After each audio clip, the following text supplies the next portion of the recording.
Բարև ձեզ հարգելի դիտողներ, YouTube-յանի Մալիքի եթերում զրուցելու եմ քաղաքագետ Լիլիթ Դալաքյանի հետ, ցանկության դեպքում կարող եք բաժանորդագրվել YouTube-յանի Մալիքին։ Բարև ձեզ Տիկին Դալաքյան։ Բարև ձեզ։ Տիկին Դալաքյան, ինչպես արդեն հայտնի է, Նիկոլ Փաշինյանը շարունակում է պատարակների հաճախել ամեն շաբաթ, բացահայտում արեց, որ այդ թվում նաև ԱԱՑ-ի մասնակցությամբ հոգևորականներին, ինչպես ինքն է ասում, խնդրում են, որ կաթողիկոսի անունը չհնչեցնել։ Գյումրիում այս հարցում հաջողության չհասավ, սա ինչ է նշանակում, որ Փաշինյանի սկսած գործընթացը ձախողվել է։ Գիտեք, նաև սկսած գործընթաց ասելով մենք ինչ ենք հասկանում։ Եթե Նիկոլ Փաշինյանը որոշել է հեռացնել Գարեգին երկրորդին, ապա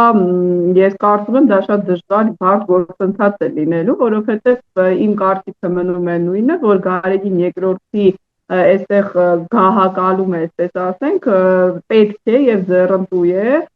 նաև Հայաստանից դուրս գտնվող կենտրոնների, մասնավորապես այն կենտրոնին, որը չել թաքցնում, որ աջակցում է Գարեգին երկրորդին եւ կարծում եմ դա եկեղեցու աջակցության հետ որևէ կապ չունի, այլ կոնկրետ այս անձի մասին է խոսքը։ Սակայն կարող եմ ասել, որ լարվածությունը շարունակվելու է, շատ բացասական եւ ցավալի երևույթ եմ տեսնում, ժողովուրդը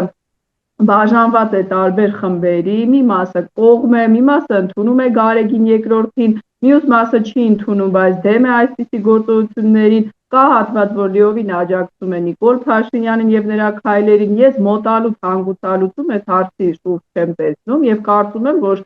ձեռնտու է նաեւ բոլոր շրջանակներին այս կոնֆլիկտի, որպեսզի այս հարցը գնա մինչեւ ընտրություններ եւ դառնա քարոզարշավի կարևոր մասերից մեկը 2026 թվականին։ Եվ այն, որ կաթողիկոսին էլ չի հաջողվում եպիսկոպոսատ ժողով հրավիրել, որովհետև Մայրաթորը հայտարարություն տարածեց, ճիշտ է նշեցին, որ իշխանությունների այս ինչպես իրենք են բնութագրում հակաեկեղեցական արշավը ճնշումները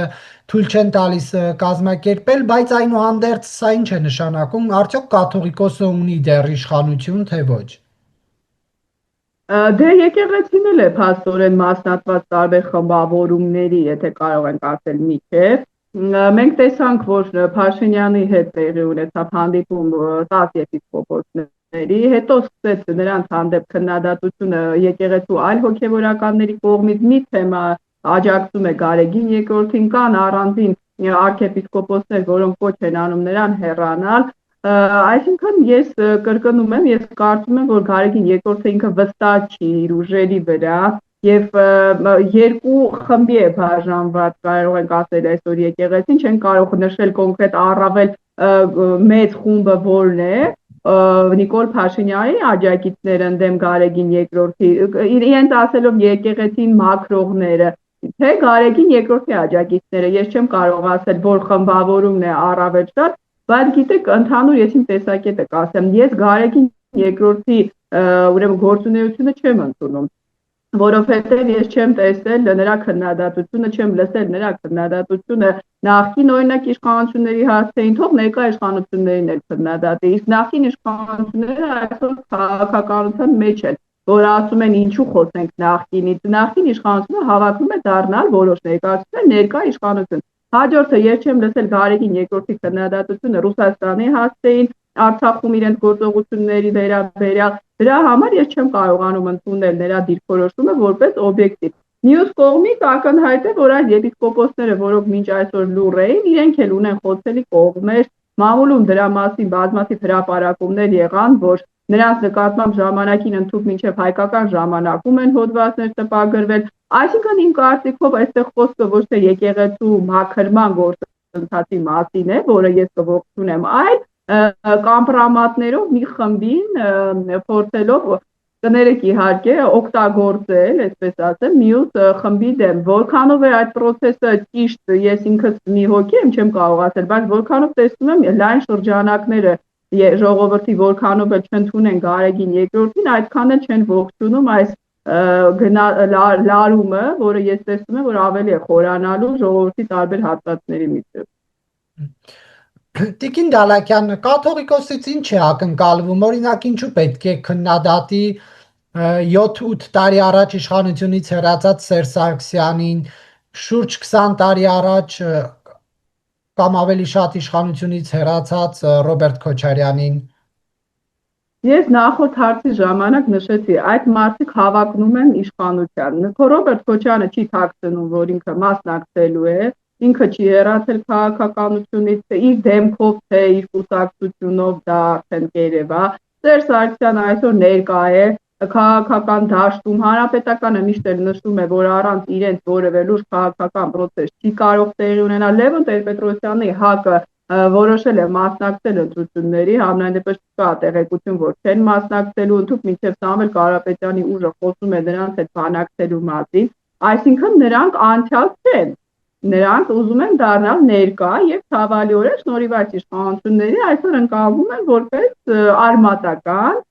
եւ լուրջ ընդդիմություն այսօրվա իշխանությանը, հենց դրա համար պետք է քննադատել կամ եկեղեցին պետք է վեր լինի քաղաքական process-երից եւ խոսի այն խնդիրներից, որոնք եղել են եւ կան այսօր Հայաստանի Հանրապետությունում, կամ Արցախի հարցի ոչ հայանպաստ լուծումը միայն Փաշինյանի սխալի հետևանք է, թե բանակցային գործընթացի, որը սխալ է տարվել, թե բանակի թուլացման, որի մասին մենք իմացել ենք 20 թվականի պատերազմի ժամանակ, մեկ կետից կախված լինելու մասին, կոռուպցիայի, թալանի, այսինքն Նարեկ ջան, այդ քայլերը նախին իշխանությունների ունեցել են իրենց հետևանքը եւ հիմա էլ ունենում են Հայաստանի եւ արտաքին եւ ներքին նոր խնդիրների վրա եւ քանի որ նրանք կրկնեմ քաղաքական դաշտում են, նույնիսկ որոշները խոսում են Արցախի վերադարձի կամ արցախցիների վերադարձի իրավունքի մասին, ասել որ Գարեգին երկրորդը ինչի պիտի խոսի նրանց մասին, դա ես ճիշտ չեմ համարում։ Ես չեմ ասում թող գա ամեն օր խոսի, բայց կարելի է մի անգամ գնահատական տալ նրանց։ Բայց նա գնահատական չի տվել նրանց իշխանության օրոք, ընդդիմադիր տարիներին հավանական է, որ դա։ Այդ խնդիրը դա է, ինչու ես Գարեգին երկրորդին վերանանք կուսակրոնության այդ մեղադրանքներից, դա թողնենք եկեղեցականներին, որոնք հենց այդ օրենքը պիտի պահպանեն, եթե դրա մեջ իրենք խնդիր չեն ցեցում, ես չեմ կարող խոսել դրա մասին, բայց այո, խնդիրը դա է, որովհետև ոչ միայն Գարեգին երկրորդը չէր քննադատում Ռոբերտ Քոչարյանի ժողովրդավարության դեմից քայլերի համար, հիմա խոսում են, որ Փաշինյանը բռնապետ է, այո, շատ քայլերի հետ ես համաձայն եմ, նույն ԱԱԾ-ի մասին իր հայտարարության հետ, բայց ասել, որ նախկինում ամեն ինչ պայծառ էր եւ ուրախ եւ խնդիրները սկսվել են 2018 թվականից, Գարեգին երկրորդը գոնե պիտի հիշի, որ 2018 թվականի հեղափոխության ժամանակ ոչ թե Նիկոլ Փաշինյանի գործոնն էր կարևորը, այլ այն, որ հայ ժողովուրդը մեծամասամբ մերժեց հենց նախկին իշխանություններին։ Այսինքն հենց դա է սխալ, որ Գարեգին երկրորդը լուր է, երբ խոսքը վերաբերում է կրկնեմ նախկին իշխանություններին եւ ինչը ինձ համար առավել կարևոր է Ռուսաստանին, որովհետեւ եթե նախկին իշխանությունները նախկին են, Ռուսաստանը մեծ ազդեցություն ունի Հայաստանի ընդհանրապես հարավային Կովկասում գործընթացների վրա եւ չխոսել թե Արցախում հայաթափման գործում Ռուսաստանը ինչ մեղավորություն եւ ինչ դեր ունի, սա ես կրկնեմ չեմ համարում օբյեկտ։ Ինչն է կաշկանդում Գարեգին երկրորդին, որը Ռուսաստանի թերացումների մասին չի խոսում։ Այդ հարցը լավագույնս պետք է ուղղել նրան, որովհետև Նիկոլ Փաշինյանը հայտարարում է, որ նրանք գործակալ են, նրա եղբայրը ապացուցված գործակալ է, նա ինչ որ KGB-ի սպայից կատարում է հանձնարարություններ, այդպիսի հայտարարությունները ես ուղղակի չեմ ընդունում, պետք է լինեն ապացույցներ։ Եթե այդ ապացույցները կան, դրանք պիտի ներկայացեն եւ Գարեգին երկրորդը արդեն ոչ թե որպես կաթողիկոս պատասխանի, այլ որպես Հայաստանի Հանրապետության քաղաքացի, եթե խախտել է Հայաստանի Հանրապետության օրենքները, եթե խախտել է տնտեսվարության օրենքները, խոսում են ինչ-որ օլիգարխիկ սիստեմի մասին եկեղեցում, կրկնեմ, անձնական թեմաների մասին ես չեմ խոսում, ապա Գարեգին երկրորդը, ինչպես Հայաստանի բոլոր քաղաքացիները, հավասար է օրենքի առջև։ Խնդիրը այն է, որ Նիկոլ Փաշինյանը պիտի փաստեր ներկայացնի, ոչ թե ինչ-որ նկարահանումներ, որոնք անձնական կյանքին են վերաբերում, որը ճիշտ ասած ինձ ընդհանրապես չի հետաքրքրում, որովհետև ես դեմ եմ թիրախավորելուն մարդկանց ընտանիքը, անձնական կյանքը, այլ հարց է, որ եթե հոգևորականը ինքը բարոյական նորմեր է քարոզում, նա առավել բարձր պիտի լինի սովորական կներեք, որ ես եմ ասում, աշխարհի կյանքով ապրող մարդից, բայց այդպիսի հայտարարությունները պետք է ունենան փաստական հիմքեր եւ Ես հուսով եմ Նիկոլ Փաշինյանը, եթե այդպիսի լուրջ մեղադրանքներ ունի Գարեգին երկրորդին, դա պիտի որևէ ապացույցով փաստի։ Իսկ ինչու մենք իշխանության կողմից հենց այդ դրվագների հետ կապված այսպես հետևողական հայտարարություններ, փաստերի ներկայացում չենք տեսնում եւ ինչ որ նեղ անձնական հարցերի մասով ավելի շատ շահագրգռված են ամեն օր մանրամասներ հայտնել։ Հենց դա է ինձ հիասթափենում, ես ձեզ ասեմ, օրինակ ինձ դուրս չի գալիս 8 տարի ոմանց մասին ասել, ինչպես են իրենք դարձել միլիոնատեր, ինչպես են իրենք դարձել միլիարդատեր, այդ հարցը տալ ազգային ժողովում լինեք իշխանություն, եւ այդ հարցը տալ ինձ կամ ձեզ Նարեկ ջան, ես չգիտեմ այդ հարցի պատասխանը, ես գիտեմ իմ մտքում, բայց որ փաստական հիմքերը, հիմա որ պիտի ապացուցվեն, մենք չենք կարող, որովհետեւ ուժային կառույցները, դատախազությունը, արտադրության նախարարությունը, այն մարմինները, որոնք պարտավոր են այդ հարցի պատասխանը տալ, նրանք ղեկավարները նշանակվում են մեծամասնության կողմից։ Եթե չեն կատարում իրենց աշխատանքը, խնդրեմ տարբերակներ կապատանության ենթարկելու։ Եթե ոչ, գալ ամեն օր ուղակի քաղաքական դիվիդենդ, որը արդեն ընդունվում, ընկալվում լուծի կողմից շահելու համար անընդհատ նույն հարցը տալ, հենց դա էլ ինձ հիասթափեցնում է, որ մեր երկրում մենք 7-8 տարի այդպես էլ չհասանք այդ իրավիճակին, որ ոչ թե ուղղակի հռետորական հարցեր տանք եւ ընդդիմադիր ամպլուայի մեջ գտնվենք, այլ իշխանությունների խոսքը տանք հարցեր եւ ստանանք պատասխան։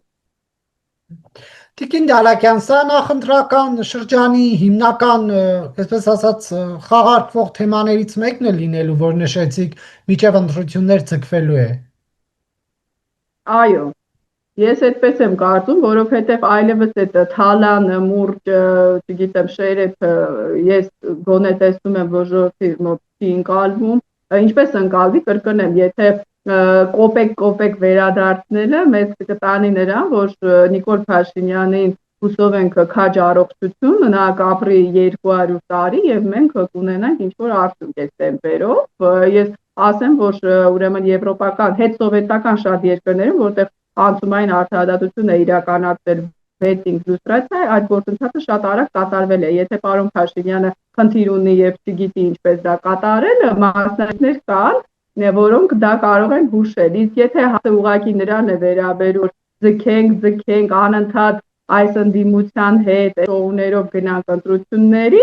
ապա թալանը կարծում եմ այդքան լուրջ վերադարձել չի խաղա, բայց արդեն կսկսեն խոսել ազգային, քրիստոնեական արժեքների պաշտպանության, հոգևոր արժեքների պաշտպանության մասին եւ ինչ որ առումով նաեւ արցախցիների վերադարձի թեման էլ կարծրացի, նաեւ Ադրբեջանի հետ խաղաղության կամ հնարավոր պատերազմի թեմաները։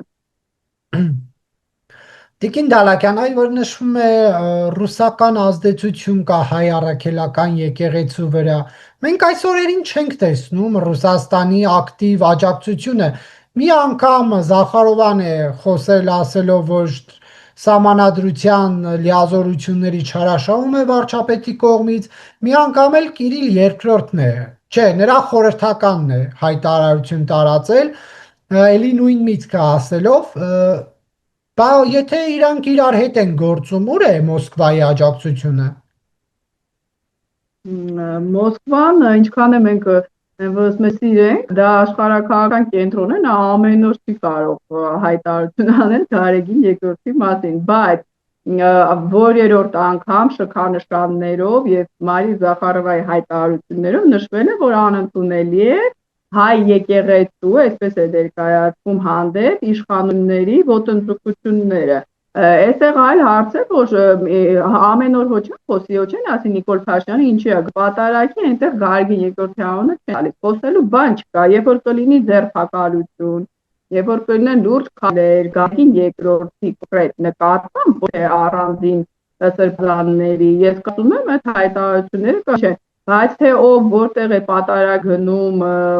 ում անունն է հնչեցնում, Մոսկվան պարզ է, որ այդպիսի հարցերում չի արձագանքի, մանավանդ Ռուսաստանը չի ուզում, որ այդպես 100% ընկալվի, որ խառնվում է, միջամտում է հայ առաքելական եկեղեցու ներքին հարցերին, բայց այնինչ հնչել է, կարծում եմ արդեն լիովին բավական է հասկանալու համար, թե իրականում ինչ է կատարվում։ Ներքաղաքական թեմաներով մեկ այլ հարց, Քոչարյանը հայտարարել է, որ մեծ հավանականությամբ կմասնակցի 26-ի ընտրություններին, դատապարտելի է համարում են միտքը, որ նախկին նախագահները պետք է մրցապայքարից դուրս գան, որպեսզի Փաշինյանին հաղթել լինի, եւ նշում է, որ պլան B չունի, իր հիմնական պլանը Նիկոլ Փաշինյանին հեռացնելն է։ Այս մի քանի նորությունները Քոչարյանի կողմից ինչպես կմեկնաբանեք։ Դե փաստորեն ես ճիշտ էի, երբ ասում էի, որ Ռոբերտ Քոչարյանը չի պատրաստվում հեռանալ ուրեմն քաղաքականությունից։ Տեսեք, հիմա ասում են ինչի մասին խոսենք, ինչու քննադատենք նախկին իշխանություններին, բայց տեսնում եք գոնե Ռոբերտ Քոչարյանը նշում է, որ իր անընդունել է, որ ինքը պիտի մասնակցի։ Սա նախարարի պատասխանից։ Հաջորդ ճիշտն ասած ինձ համար տարօրինակ չի Ռոբերտ Քոչարյանի պատասխանը, որովհետև երբ Լևոն Տեր-Պետրոսյանը եւ Սերժ Սարգսյանը նույն առաջարկով իրեն դիմել էին, խոսքը եւի Արման Թաթյանի հայտարարության մասին է, դա նորություն չի, դիմել էին, ինքը փաստորեն չի համաձայնվել, որտեղ իր կարծիքով ինքը դեռ անելիք ունի Հայաստանի ներքաղաքական դաշտում եւ գուցե դեռ հավատում է, որ Վլադիմիր Պուտինը իր հետ իրոք ունի այդպիսի լուրջ ակնկալիքներ, քիմիական կապ եւ ինչ դեպքերում եւ ինչ ներքաղաքական եւ արտաքին քաղաքական զարգացումների պարագայում նա կարող է փոխարինել Նիկոլ Փաշինյանին։ Գուցե Ռոբերտ Քոչարյանը այդպես է մտածում։ Բայց շատ վիրավորական է կարծում եմ Արման Թաթյանի հայտարարությունը Սարգսյանի, Քոչարյանի եւ Տեր-Պետրոսյանի համար, ստանում է Հայաստանի երեք նախագահները անընդունելի է։ Այդ գիտենք, այդ փաստորեն ընդունում է այս ժանրի կողմից, որ միայն նրանց չեվալը կօգնի Նիկոլ Փաշինյանին։ Սա ըստ Քոչարյանի վիրավորական է, դրա համար ինքն է պատրաստ։ Եվ անդրադառնալով հայ-ադրբեջանական հարաբերությունների կարգավորման գործընթացի թեմային, նորություն էր այն, որ փոխվարչապետերի մակարդակով հանդիպման ժամանակ քննարկվել է Ադրբեջանից Հայաստան նավթամթերք արտահանելը, սա բացահայտեց միջազգային քննարկման ժամանակ Ալիևի օգնական Հիկմետ Հաջիևը։ Սա ինչպես եք մեկնաբանում, սա ինչ է տալու հայ-ադրբեջանական հարաբերությունների կարգավորմանը։ Գիտեք, մի քանի օր առաջ ես իմ Facebook-յան էջում գրել էի, որ Եվրամիության ընդլայնման հարցերով հանձնակատար Մարտա Կոսը նշել է, որ այն երկրները, որոնք ցանկանում են դառնալ Եվրամիության անդամության նույնիսկ տեխնատու, պետք է միանային այն ուրեմն ստանդարտներին, որը պահանջում է Եվրամիությունը։ Քննադատեց Սերբիային Ռուսաստանից էներգակիրների գնելու համար էներգակիրներ եւ նշեց, որ որևէ երկրի դեպքում բացառություններ չեն լինելու։ Հիմա մենք գիտենք, որ Հայաստանը գնում է ռուսական էներգակիրներ։ Վաղ թե ուշ Հայաստանը ստիպված է լինելու միանալ բոլոր սանկցիաներին Եվրամիության, եթե մենք ցանկանում ենք խորացնել Եվրամիության հետ մեր հարաբերությունները։ Գուցե այս տրամաբանությունն է այդտեղ գործում։ Բացի այդ, գիտեք, իմ կարծիքով Հայաստանը չպետք է կախված լինի մի կամ մի քանի երկրից ներմուծվող էներգակիրներից։ Դե գիտեք, խոսում էին իրանական գազի մասին, դա արդեն տնտեսագետները կարող են ուրեմն բացահայտել, թե այդ գազը կբավականացնի մեզ, թե ոչ։ Հեղուկ գազի տարբեր երկրներից ներկրման մասին էին խոսում, բայց այսպիսի մի բան ասեմ, ես իհարկե այդ ազգային կուսակցությունների նման տեսակետ ունեմ, որ եթե ադրբեջանական գազ է կամ նավթ է, ուրեմն մենք այդ գազից չենք օգտվում, բայց պետք է լինել վստահ, որ Ադրբեջանը իր ցանկությամբ երբևիցե չի ուրեմն արկախի դեպի Հայաստան նավթի կամ գազի արտահանումը իր շահերից ելնելով, այսինքն պետք է լինեն արտաքին դերակատարներ, մասնավորապես Եվրամիության եւ որը ավելի կարեւոր է ԱՄՆ տեսքով, որ այս գազի եւ նավթի մատակարարումները եթե լինեն առանց դադարների եւ չդառնան շանտաժի գործիք Ադրբեջանի ձեռքին։ Այսինքն Հայաստանը իր աշխարհական դիրքը չի ընտրել, Հայաստանը ունի հարևաններ, որոնցից երկուսի հետ ունի եւ կարծում եմ ապագայում էլ ունենալու է խնդիրներ եւ Հայաստանը պիտի հաշվի նստի իր հարևանների հետ, բայց միևնույն ժամանակ այսպիսի հարցերի դեպքում ունենա երաշխիքներ արևմտյան հատկապես երկրներից, որ մատակարարումները կամ ճանապարհները, որոնցով ստորեն է տեղափոխվելու Հայաստան, չեն դառնալու գործիք ուրեմն ադրբեջանական ռեժիմի ձեռքին։ Բայց այդ տեղեկությունը օրինակ ինչ էր գաղտնի պահվել եւ չէր հանրայնացվել, որ նման քննարկում է եղել սահմանազատման հարցերով հանդիպած փոխվարչապետերի միջև։ Դե գուցե դեռ որևէ որոշում չկա, դրա համար չեն ուզում Հայաստանում դրա մասին խոսել, բացի այդ, գիտեք, հանրության դեռ կան լայն շրջանակներ իմ կարծիքով, որոնք դեռ Ադրբեջանը չեն ընկալում որպես երկիր, որի հետ կարելի է շփումներ ունենալ, որի ճանապարհով ստանալ հացահատիկ, որի ճանապարհով կարելի է ստանալ գազ եւ նավթ, եւ իմ կարծիքով երևի իշխանությունը մտածել է, որ քանի դեռ 100% որևէ որոշում չկա, այդ մասին չարժի հանրային ձևով խոսել, բայց ես նշեմ, նորից եմ կրկնում, իմ երկրի դիրքը Հայաստանի այնպիսին է, որ մենք պիտի հաշվի նստենք մեր հարևանների հետ, այլ հարցը կրկնում եմ, որ պետք է լինեն երաշխիքներ, որ Ադրբեջանի ձեռքին դա չի դառնա մահաց։ Գիտեք, օրինակ Վրաստանն էլ, վերին դաշտը երկուսում բացում փակում է, իհարկե Ռուսաստանի ակտիվ ներգործությամբ, այդպես որ նայենք Վրաստանի հետ էլ մենք պիտի ընդհանրապես շփումներ ունենանք։ Շատ հաճախ ես դες ասեմ վրացական կառավարությունը, հատկապես վերջին տարիներին այնպիսի քայլեր է անում Հայաստանի հանդեպ, նույն զենքի մատակարարումները ֆրանսիական խոչընդոտելը, որ կարելի է նույնիսկ հավասարության նշան դնել։ Բայց կարծում եմ առաջիկայում իշխանությունները պետք է ավելի մանրամասն մեկնաբանեն, որպեսզի տարընթերցումների տեղիք չլինի։ Այնուհանդերձ, բայց ադրբեջանական կողմը շարունակում է այսպես կոչված ճակերտավոր արևմտյան Ադրբեջան համայնքից խոսել, համայնքի վերադարձից խոսել, Ալիևը դրան զուգահեռ նաև խոսում է մշակութային կոթողները վերականգնելու մասին, սա ինչպես հասկանանք։ Հասկանանք այնպես, որ Ալիևը պատրաստում է եւ պատերազմի եւ խաղաղության, իմ տեսակետը այստեղ չի փոխվել, նայած միջազգային իրավիճակում ինչ հարմար պահ կլինի։ Այսինքն 2020 թվականը դա հենց միջազգային զարգացումների հետևանք էր, Ռուսաստանի արդեն որոշված Ուկրաինայի վրա հարձակման հետևանք էր, COVID-ի, ԱՄՆ-ում Տրամպի ընտրությունների, այսինքն պահը ընտրվել էր հարմար։ Հիմա իմ կարծիքով Ալիևը չի հետ կանգնել Հայաստանի հանդեպ իր մաքսիմալիստական միջանցքային տրամաբանությունը, դրա համար նա երկուսը պահում է։ Քանի Տրամպը դեռ խաղի մեջ է, քանի դեռ իր դիրքերը չի զիջել Վլադիմիր Պուտինին, պահում է եւ սպիտը եւ Զանգեզուրի միջանցքը։ Եթե հանկարծ ասած մի արած թե իրավիճակ փոխվի եւ մենք տեսնենք, որ ԱՄՆ-ն զիջում է իր դիրքերը Եվրոպայում կամ Ռուսաստանի ազդեցության այլ գոտիներում, որտեղ մինչև Տրամպի վարչակազմը փորձում էր ԱՄՆ-ն դիրքավորվել, Ալիևը պարզ է շատ սիրով կփոխի իր նավը, որովհետև իր եւ Վլադիմիր Պուտինի շահերը եւ տեսակետները անկախ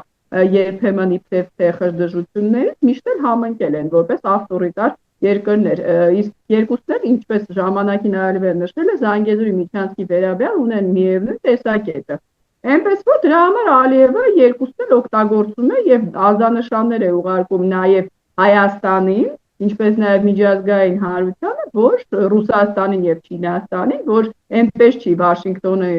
ստորագրելուց հետո Վաշինգտոն համաձայնագրերը 100%-ով ես ինչ-որ որոշում եմ կայացրել։ Բայց խոսք են տվել օրինակ Թրամփի մոտ ոնց կարող է իր խոսքից հետ կանգնել։ Գիտեք, ես հիմա շատ հետաքրքիր հաղորդում կարող նվիրել Տրամփի խոսքերին եւ իր խոստումներին եւ այն ցավալի իրավիճակին, որ այսօր մենք տեսնում ենք ԱՄՆ-ում, հատկապես այս հայտարարակ ազգային անվտանգության ռազմավարությունը, որը ԱՄՆ-ի ներսում է արդեն դարձել ուրեմն կոնֆլիկտի առարկա, պետքարտուղարության եւ առանձին բիզնեսմենների միջև ըստեյության սկսված պայքարը, սենատորների եւ ՄԱԳԱ-ի Տրամփի առավել ուրեմն մեծ աջակիցների միջև պայքարը այսօր ԱՄՆ-ն ինստիտուցիոնալ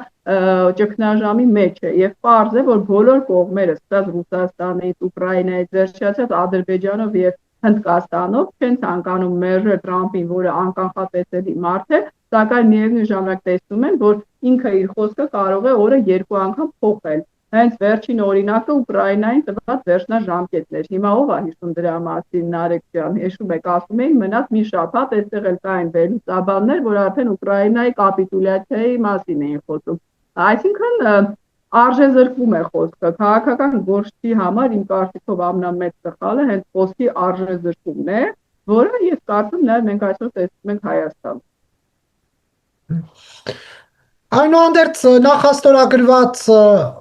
փաստաթուղթը ինչ է կարծում, երբ կստորագրվի։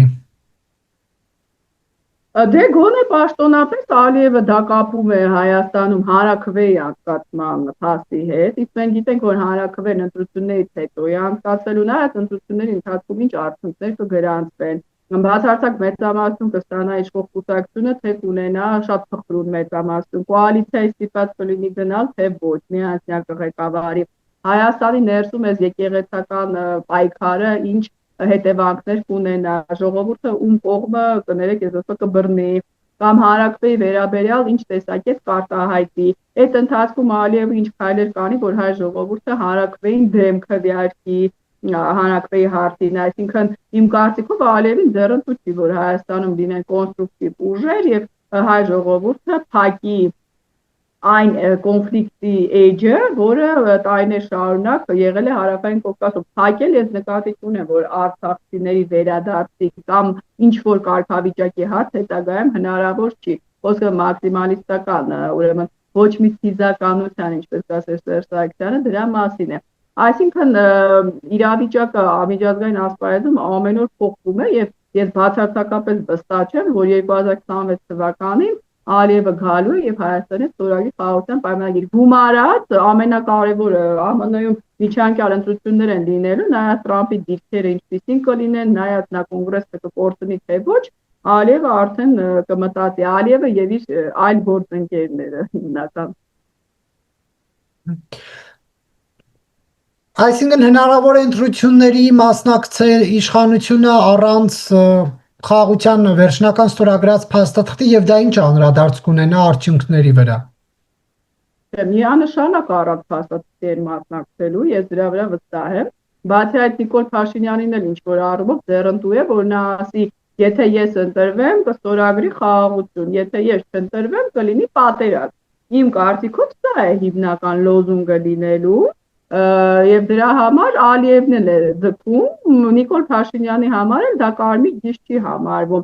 Այսինքն մենք ընտրությունների ժամանակ ունենալու ենք 3 թեմա՝ եկեղեցի, խաղաղություն թե պատերազմ եւ ինչ որ առումով թալան նախին ներկա, որը կրկնեմ ավելի քիչ է աշխատելու։ Իսկ ընտրություններից հետո է իմ կարծիքով սկսվելու հիմնական զարգացումները, ընտրությունները որևէ բան չի ավարտվում, կյանքը չի ավարտվում, քանի որ 2026 թվականը իմ կարծիքով միջազգային ասպարեզում եւ Մերձավոր Արևելքում եւ Եվրոպայում ունենալու է կարեւոր նշանակություն եւ լուրջ որոշումներ են կայացվելու, իսկ Հայաստանը մենք գիտենք, որ չի կարող դուրս լինել այս ազդեցություններից, այնպես որ ընտրություններով չի ավարտվում կյանքը Հայաստանի շուրջ։ Մեկ այլ հակամարտության մասին, ռուս-ուկրաինականի մասով ճիշտ է, դեռ հստակություն չկա, ինչ որ պլան կա, որի շուրջ քննարկում են բանակցություններ են սկսել, բայց Վլադիմիր Պուտինը դրան զուգահեռ ասում է, որ Ռուսաստանը պատրաստ է նաև Եվրոպայի հետ պատերազմ սկսել եւ ասում է ավելի կոշտ մեթոդներով կգործենք, քան օրինակ Կիևի հետ, որովհետեւ ասում է դենտեղ մեղմ էինք, վիրահատական ինչ որ միջամտություններ էինք անում։ Սա սպառնալիք է արևմուտքին։ Գիտեք, քանի որ Ռուսաստանի նախագահը օրը մեջ, ինչպես ԱՄՆ նախագահի խոսքը փոխվում է, շատ դժվար է իրեն մեկնաբանել, որքանով ես հիշում եմ, Ռուսաստանում արդեն 1 տարի է խոսում են, որ իրենք պատերազմում են ամբողջ արևմուտքի, ՆԱՏՕ-ի, Եվրոպայի դեմ։ Հիմա պարզվում է ոչ, դեռ պատերազմ չկա։ Եվ դրանով էին բացատրում ռազմաճակատում իրենց անհաջողությունները։ Ես որովհետև կարծում եմ, որ 2014 թվականից Դոնբասը գրավել է աշխարհի ամենամեծ պետության եւ երկրորդ հզորության բանակի համար այն դեպքում, երբ Ուկրաինան ամիսներ շարունակ զրկված է լինում օգնությունից, իսկ օգնությունը, որը տրամադրվում է մի քանի անգամ ավելի քիչ է, քան Ռուսաստանն է ծախսում իր ռազմական բյուջեի վրա, այդ փաստերը կան։ Չեմ կարծում, որ դա խոսում է Ռուսաստանի հզորության մասին։ Ինչ վերաբերում է իր հայտարարությանը, ես կարծում եմ Սա իհարկե հայտարարություն եմ համարում, ինչ է նշանակում գործում են վիրահատական մեթոդներով։ Ռուսաստանի նախագահը փաստորեն իր ժողովրդին սպանդի ուղարկել է, ըստ ՆԱՏՕ-ի տվյալների այս տարի 1 միլիոնը անհատել է սպանվածների եւ վիրավորների թիվը ռուսական բանակում, համարում է վիրահատական մեթոդներ։ Եկեք նշենք, որ 10 տարվա ընթացքում Աֆղանստանում ընդամենը 15-ից 20,000 զոհ ուներ Ռուսաստանը։ Իհարկե դա էլ է մեծ թիվ, բայց այստեղ մի քաղաքի Բախմուտի գրավման ժամանակ է Պրիգոժինը այդքան զոհ եղել։ Սա խոսում է իհարկե Վլադիմիր Պուտինի արժեքների մասին, որ նրա համար պատերազմը, ինչպես ինքն է ասել, դա դվիժուխա է, էլի, այտենց հավեսի համար նա դրանից հաճույք է ստանում, ինչու, ես ձեզ ասեմ իմ կարծիքով, որովհետև Ռուսաստանը եւ միայն ես չեմ այդպես մտածում, որևէ բան չունի առաջարկելու այսօր աշխարհին, նա ուղղակի վախեցնում է աշխարհին, եթե այդ մահակը չլիներ եւ իրենք միջուկային զենք չունենային, Ռուսաստանը հետաքրքիր չի լինելու աշխարհում, ոչ ունի տնտեսություն զարգացած, ոչ տեխնոլոգիաներ, ոչ ինչ-որ կվալիֆիկացիա ունեցող աշխատուժ, ուղեղներ, ոչ մի բան չկա, որևէ բան չկա,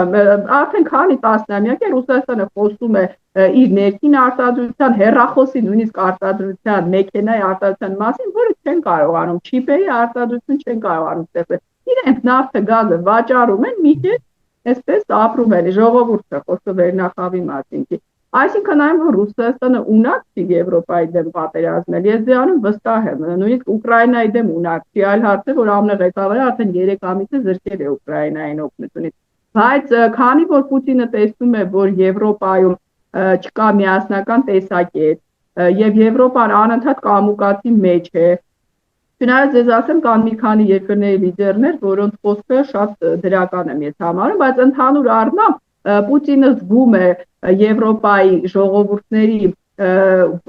թանկության բացակայությունը, ներդնել գումար իրենց պաշտպանության համար, մասնակցել ինչ-որ կոնֆլիկտների, որոնք իրենց ազգային անվտանգության շահերն են պաշտպանելու, բայց քանի որ Եվրոպայի հասարակությունները մեծամասամբ կոնֆլիկտներ չեն ցանկանում, Պուտինը հենց դրա վրա է աշխատում, նա այս հայտարարությունը այդ երկրների բնակչությանն է ուղղում, որ տեսեք, ձեր ղեկավարները պատրաստվում են ձեզ ուղարկել մահվան։ Այսինքն սա ես համարում եմ ոչ թե պատերազմի հուշացում, այլ հակառակը ընդհանրապես հիբրիդային հարձակում Եվրոպայի ուրեմն բնակիչների վրա, որոնք ընտրում են ժողովրդավարական ճանապարհով իրենց ղեկավարներին։ Բայց եթե Եվրոպան եւ ՆԱՏՕ-ն հավաքեն իրենց ուժերը, անկախ առանձին 1-2 անդամներից ես վստահ եմ, ուղղակի վստահ եմ դրանում, նույնիսկ եթե Ուկրաինային ուղղակի օգնեն, խոսքը զինվորների մասին չի, օգնեն բազմապատկեն օգնությունը, ոչ թե կաթիլ տրամադրեն, ես վստահ եմ, որ Վլադիմիր Պուտինը լիովին կփոխի իր տեսակետը։ Բա ինչու չեն օգնում, եթե կարող են։ Տեսեք, առաջինը ֆինանսական խնդիրն է։ Մենք տեսնում ենք, որ այսօր բանավեճեր են ընթանում ռուսական սառեցված ակտիվների մասին, չէ՞, արդեն քանի ամիս է Բելգիան դիմադրում է Ուրսուլա ֆոն դեր Լայեն, դա գումարի հետ է կապված, Նարեկ ջան, 2026 թվականին յուրաքանչյուր ամիս Եվրոպան պետք է 1 միլիարդ եվրո տրամադրի Ուկրաինայի պաշտպանության համար։ Այնտեղ կան տնտեսական խնդիրներ, ժողովուրդները ասում են ինչներից է պետք, այսպես եթե խոսենք, իհարկե խոսքը չի վերաբերում Ռուսաստանի սահմանակից մեր Բալթյան երկրների, Սկանդինավյան եւ Լեհաստանի մասին, արևմուտքում Իսպանիան, Իտալիան ասում են Ռուսաստանը մեզ վրա բնակիչները ոչի հարձակվելու, մենք ինչի պիտի մեզնից կտրենք մեր սոցիալական նպաստներից, դա ուղարկենք Ուկրաինային, այսինքն ընդհանուր առմամբ խոսքը նախ առաջինը ֆինանսական խնդրին է վերաբերում, հաջորդը պատրաստ չի երիտասարդությունը ծառայել բանակում։ Ես ձեզ ասեմ, Ֆրիդրիխ Մերցը մեծ քննադատության է Գերմանիայում արժանացել, երբ խոսել է ուրեմն զորակոչը վերականգնելու պարտադիր։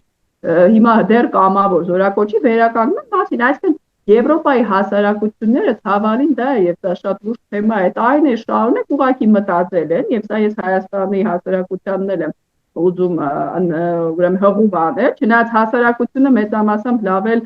զգոն է, որ վերջ պատերազմ չկա, առևտուր կա Ռուսաստանի հետ, եթե կա առևտուր, պատերազմ չի կարող լինել, բայց այսօր հենց ռուս-ուկրաինական պատերազմը ապացուցում է, որ տնտեսական շահեր ունենալը Եվրոպայի հետ չի խանգարում Ռուսաստանին ըստ էության այսօր հարձակվել եւ ամենամեծ պատերազմը եվրոպական մայրցամաքում ծեր երկրորդ համաշխարհային պատերազմից հետո։ Պատճառները շատ են։ Ուրեմն եւ ինչ որ առումով կա նաեւ վախ, որովհետեւ ըստ հարցումների եւ դա ռուսական ռոպագանդայի արդյունքն է։ Արևմտյան Եվրոպայում բնակիչները չեն հավատում, որ իրանք կարող են հաջող պայքարել ռուսների դեմ։ Նույնիսկ տեսնելով ռուսների այս ծանր, այսինքն Վլադիմիր Պուտինը կարողացել է ռոպագանդիստական գործիքներով ազդել Եվրոպայի հասարակությունների վրա։ Աստված մի արա հնարավոր թուլացումը եւ ստիպելը Ուկրաինային գնալ Ռուսաստանին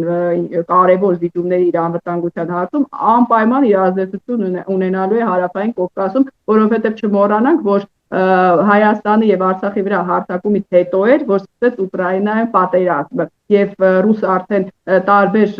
ժուրնալիստներ, լրագրողներ հայտարարում են, որ Արցախի հարցում Ռուսաստանի Ադրբեջանամետ դիրքորոշումը կապված էր հենց Ադրբեջանի եւ Թուրքիայի կարևոր դերով Ուկրաինայի ռազմաճակատում։ Շնորհակալություն Տիկին Դալակյան հարցազրույցի համար։ Շնորհակալ եմ։